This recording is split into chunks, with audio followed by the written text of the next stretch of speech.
Un saludo, amigas y amigos, nos volvemos a encontrar en su canal Metanoia en la acostumbrada reflexión dominical.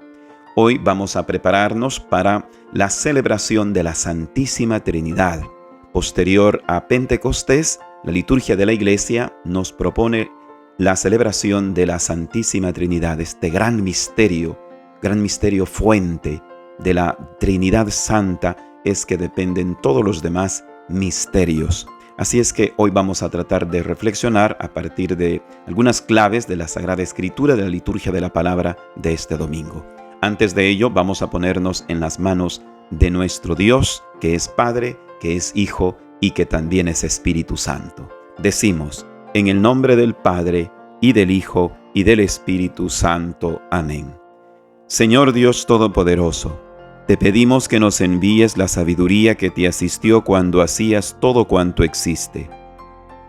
Mándala desde tu santo cielo para que nos asista en todo cuanto vamos a hacer, pensar y proyectar en nuestras vidas. Mándala desde tu santo trono para que nos asista en nuestros trabajos y tareas, y lleguemos siempre a saber lo que te es grato, lo que es tu santísima voluntad. María, Madre y Señora nuestra, ruega por nosotros. En el nombre del Padre, y del Hijo, y del Espíritu Santo. Amén. Muy bien, vamos a comenzar entonces ahora con nuestra reflexión dominical. Comenzamos leyendo el texto de la primera lectura de este día. La liturgia de la palabra nos propone la primera lectura tomada del Deuteronomio en el capítulo número 4, versículos del 32 al 34 y también del 39 al 40. Y dice así: En aquellos días habló Moisés al pueblo y le dijo: Pregunta a los tiempos pasados, investiga el día en que Dios creó al hombre sobre la tierra. ¿Hubo jamás desde un extremo al otro del cielo una cosa tan grande como esta? ¿Se oyó algo semejante? ¿Qué pueblo ha oído sin perecer que Dios le hable desde el fuego como tú lo has oído? ¿Hubo algún Dios que haya ido a buscarse un pueblo en medio de otro pueblo a fuerza de pruebas, de milagros y de guerras, con mano fuerte y brazo poderoso? ¿Hubo acaso hechos tan grandes como los que ante sus propios ojos hizo por ustedes en Egipto el Señor, su Dios?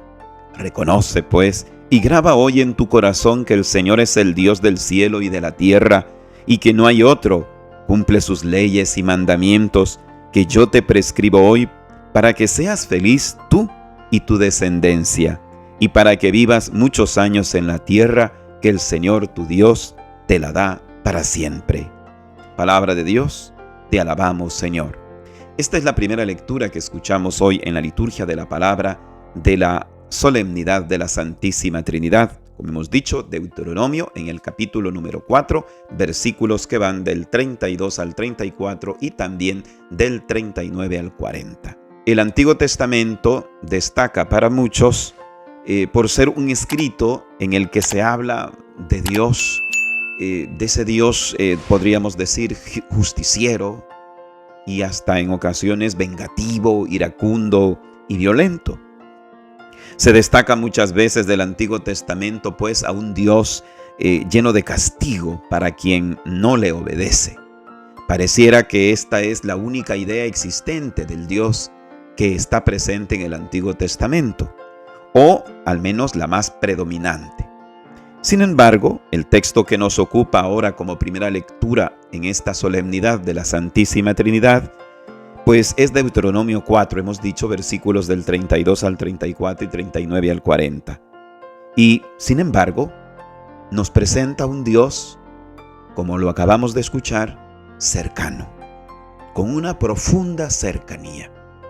El texto de Deuteronomio 4 nos presenta un distintivo de Dios. Y el distintivo de Dios no es, en primer lugar, el destruir, el vengarse, el aplastar a quien no le obedece, sino que advertimos que es la cercanía. El Dios trinitario es el Dios de la cercanía, porque es un Dios familiar. Él es Padre y también es Hijo.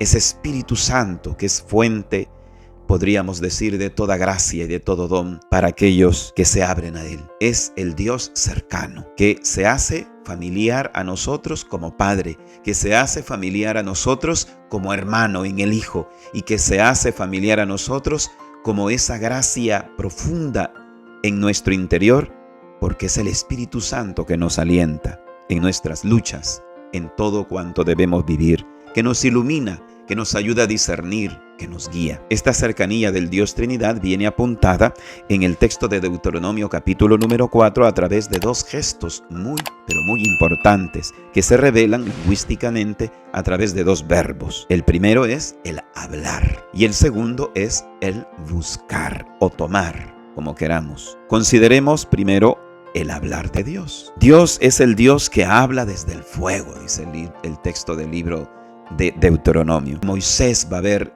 aquel fuego que quema pues aquella planta, pero que no se agota, es inextinguible, es el símbolo del fuego del amor de Dios. Nos evoca pues esa escena de Moisés en Éxodo capítulo 3, versículo 15. Es el hablar desde el fuego del amor de Dios, podríamos decir. Dios habla desde el fuego de su amor intenso. Dice Deuteronomio 4:33, ¿qué pueblo ha oído sin perecer que Dios le hable desde el fuego como tú lo has oído? En el hebreo original pues está la expresión Elohim Dabar Min Tabek Heshke. Elohim Dabar. Es decir, el Dabar es la palabra, es el mensaje, es el habla de Dios, es el hablar de Dios dinámico, es un hablar que transforma, que crea. Dios aparece pues como aquel que habla. El hablar de Dios es un hablar pues que no hace perecer. Es curioso que el texto de Deuteronomio apunte eso. ¿Qué pueblo ha oído sin perecer? Dice, que Dios le hable. Con estas palabras se indica pues que el hablar de Dios, hermanos y hermanas, no es un hablar más, no es un hablar cualquiera. Es un hablar en primer lugar que no mata, es un hablar que no hiere, es un hablar que no daña, sino que es un hablar que deja con vida, es un hablar que da vida, y por eso es que deja con vida. Esto lo podemos decir porque la misma primera lectura pues nos habla de prodigios que Dios obra. Deuteronomio 4:34 nos lo dice, ¿verdad? Él ha hecho prodigios, milagros para manifestarse, para escoger a su pueblo. El hablar de Dios pues es un hablar amoroso que defiende a su pueblo, que lo guía, que lo va transformando, que lo va guiando. Por eso ante este hablar el ser humano le corresponde tener la actitud de Samuel, que dijo en 1 de Samuel capítulo 3 versículo 10, habla que tu siervo escucha. Habla, Señor, que tu siervo escucha. Es la actitud que debemos de tener ante el misterio de la Trinidad Santísima. El desear y el buscar escucharle, porque Dios es el Dios que nunca calla, aunque a veces pareciera que calla, aunque a veces pareciera que se esconde, aunque a veces, sobre todo en las situaciones más trágicas, más difíciles, más duras, en donde no vemos esa bondad, ese poderío de Dios, pero siempre Dios es el que siempre habla. El ser humano es el que en ocasiones no siempre le escucha. Este gesto de hablar entonces manifiesta el amor de Dios, su cercanía, porque solo habla en primer lugar el que ama. Porque es cierto, hay también un hablar que engaña, hay un hablar que daña, pero aquí no nos estamos refiriendo a ese hablar que es una deformación, un defecto del hablar. Y en Dios no hay defecto, no hay deformación, en Él todo es perfecto. Por lo tanto, cuando Dios habla, habla porque ama. ¿Qué Dios es tan grande? Ninguno. ¿Por qué? Porque ninguno de los otros existe. Solamente el Dios único y verdadero es el que habla, es el que pronuncia su voz para elegir, para guiar, para transformar. Pero hay que saber escuchar. Habla, Señor, que tu siervo escucha. Es la actitud y es la disponibilidad que debemos de tener. Pero el segundo gesto, decíamos, es el buscar. En el texto de Deuteronomio lo encontramos así, Deuteronomio 4:34. ¿Hubo algún Dios?, se pregunta el escritor sagrado. Es más, se pregunta Dios mismo, mejor dicho, a través del escritor sagrado. ¿Hubo algún Dios que haya ido a buscarse un pueblo en medio de otro pueblo a fuerza de pruebas, milagros y de guerras, con mano poderosa y brazo extendido. Es cierto que aunque en el texto original en hebreo no aparece la palabra buscar, tal como la entendemos en español, sí pues tenemos en la palabra que de alguna manera, entendiendo el contexto de Deuteronomio 4:34, nos podría hacer referencia a ese buscar, y es la palabra lakaj. Lakaj puede ser traducido como tomar, adquirir, aceptar, acercar, apoderarse, atraer a sí, etc. Hay muchos más significados de lakaj. Pero esta es la palabra que encontramos en el texto original de Deuteronomio 34 y que muchos traductores pues traducen por buscar. Bueno, tomar, elegir, aceptar, atraer hacia sí, es una manera también de buscarse un pueblo, de elegirse un pueblo por parte de Dios. La idea de buscar pues se lee por el contexto. Dios toma al pueblo de Israel, adquiere dentro de los demás pueblos, no porque Israel sea el mejor de todos, sino que ya lo dirá también el mismo Deuteronomio en el capítulo número 7. No te he elegido por ser el mejor de todos los pueblos, ni el superior de todos. Te he elegido simplemente por amor, dice. Una característica pues del amor trinitario de Dios es que nos elige. Nos ha elegido en el Hijo, dirá el apóstol Pablo. Nos ha elegido y nos ha predestinado a ser coherederos suyos, porque una característica del amor es el elegir, de buscar para hacer el bien. Tomar, elegir, buscar es sinónimo en la Biblia de valorar. Dios cuando busca es porque valora, porque sabe valorar, aunque quizás los demás no valoren. Dios ha elegido al pueblo, a ese pueblo de Israel que nadie daba un céntimo por ellos, pero Dios lo ha elegido por amor. Dios no toma por necesidad, Dios toma al pueblo por amor. Como nos toma cada uno de nosotros, como nos ha elegido para que seamos lo que somos, seres humanos, hijos suyos. Pudiésemos haber sido creados como piedras, como meros vegetales, pero no, nos ha creado como seres humanos, capaces de pensar, de también razonar, de elegir, de amarle a Él, con el riesgo de que también no le amemos. Pero Dios toma para sí, no para beneficiarse.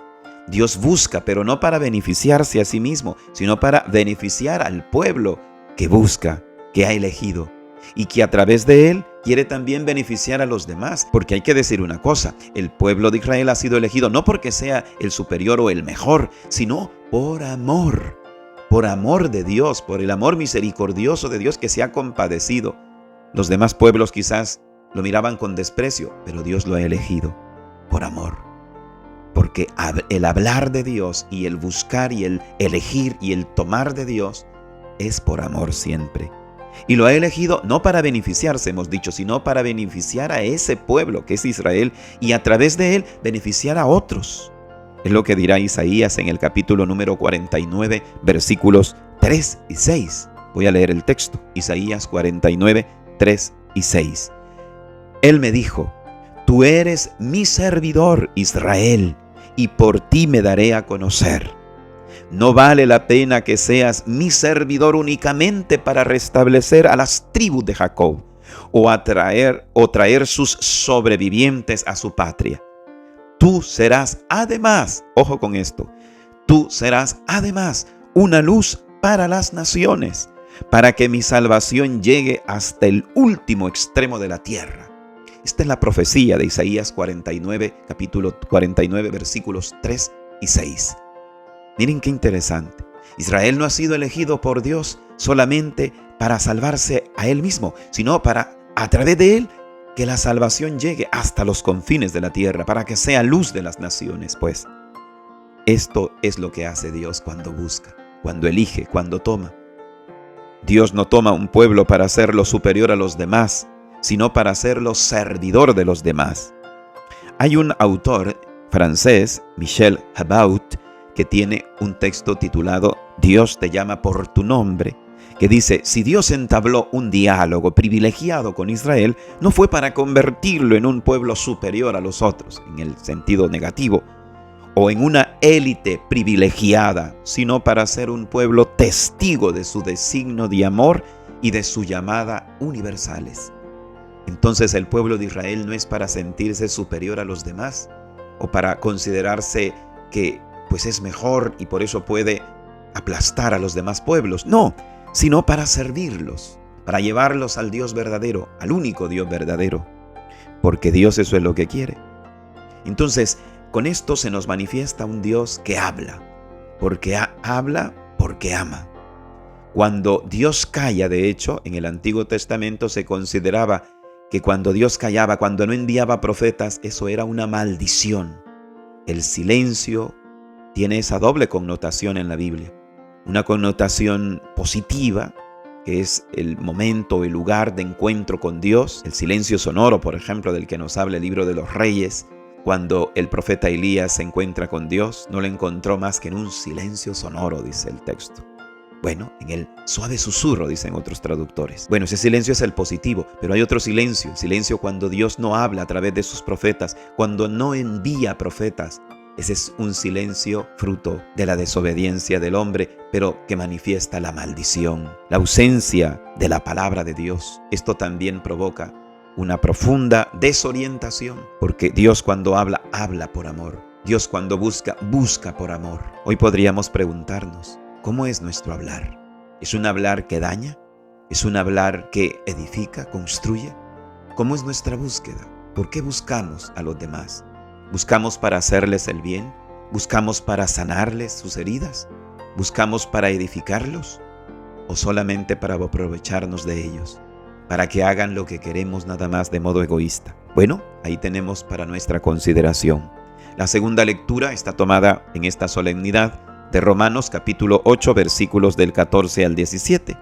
El apóstol San Pablo dice palabras como estas: Hermanos, los que se dejan guiar por el Espíritu de Dios, esos son hijos de Dios. No han recibido ustedes un espíritu de esclavos que los haga temer de nuevo, sino un espíritu de hijos, en virtud del cual podemos llamar Padre a Dios. El mismo Espíritu Santo, a una con nuestro propio espíritu, da testimonio de que somos hijos de Dios. Y si somos hijos, somos también herederos de Dios y coherederos con Cristo, puesto que sufrimos con Él para ser glorificados con Él. El texto de la segunda lectura, pues, tomado de Romanos capítulo número 8, versículos del 14 al 17, nos revela la Trinidad Santa. Primero nos dice el apóstol que hay que dejarse guiar por el Espíritu Santo. Ahí revela al Espíritu Santo. Pero también nos invita a llamar Padre a Dios. Ahí revela a Dios Padre. Y por último, dice también que somos coherederos, sufrientes y glorificados con Cristo. Revela al Hijo, manifiesta al Hijo. Se nos invita pues a estas tres cosas, a dejarnos guiar por el Espíritu Santo. La pregunta es, ¿por qué espíritu me estoy dejando yo en mi vida actual, en mi familia? ¿Será por el Espíritu Santo o por el espíritu de mi soberbia, de mi vanidad, de mi egoísmo, de mis ideas cerradas, etcétera? ¿Por qué espíritu me estoy moviendo yo? ¿Por el Espíritu Santo o por el espíritu del mundo? ¿Por el espíritu de la moda? ¿Por el espíritu del qué dirán? ¿Por qué espíritu me estoy dejando guiar yo? ¿Por qué espíritu? Dejarse guiar por el Espíritu Santo es la gran invitación que nos hace el apóstol San Pablo. También nos dice que hay que llamar a Dios como Padre. Es decir, llamar a Dios como Padre es como meditábamos en esta semana a través del don de piedad, es relacionarnos con Él no como un ser lejano, sino como un ser familiar, tan familiar que es nuestro Padre, es nuestra Madre, es ese ser que nos cobija, que nos protege, que nos ama. Esto es lo que en el fondo quiere indicarnos también la segunda lectura. Pero al mismo tiempo nos invita a tener esperanza, a saber que somos coherederos en medio de nuestros sufrimientos. Somos coherederos y vamos a ser glorificados en el Hijo, en Cristo, nos dice. Esto nos lo recuerda. Esta realidad trinitaria brota del bautismo, como nos dice el Evangelio de esta solemnidad de la Santísima Trinidad. El texto del Evangelio está tomado de Mateo capítulo 28, versículos del 16 al 20. Jesús manda a bautizar en el nombre del Padre, del Hijo y del Espíritu Santo, de modo que estamos constituidos en hijos de Dios a través de la Trinidad Santa. Somos hijos por el Padre, por el Hijo y por el Espíritu Santo. Es la Trinidad la que nos ha revestido. Por eso la relación del cristiano tiene que ser con el Dios Trinidad, No solo hemos de relacionarnos con Cristo, hemos de relacionarnos también con el Espíritu Santo y con el Padre. Es una relación trinitaria la que hemos de tener como hijos de Dios que somos, como hijas de Dios que somos. Hoy pues también hemos de considerar cómo es que estamos viviendo nuestro bautismo y si nuestra relación de cara a Dios realmente es una relación con el Dios Trinidad, con el Dios que es Padre, que es hermano nuestro y que también es Espíritu que nos alienta en nuestras luchas. Que la Trinidad Beatísima bendiga a cada una de sus personas y también de sus familias, trabajos y proyectos. Será hasta la próxima, si el Dios Trinidad así lo permite. Que Dios les bendiga.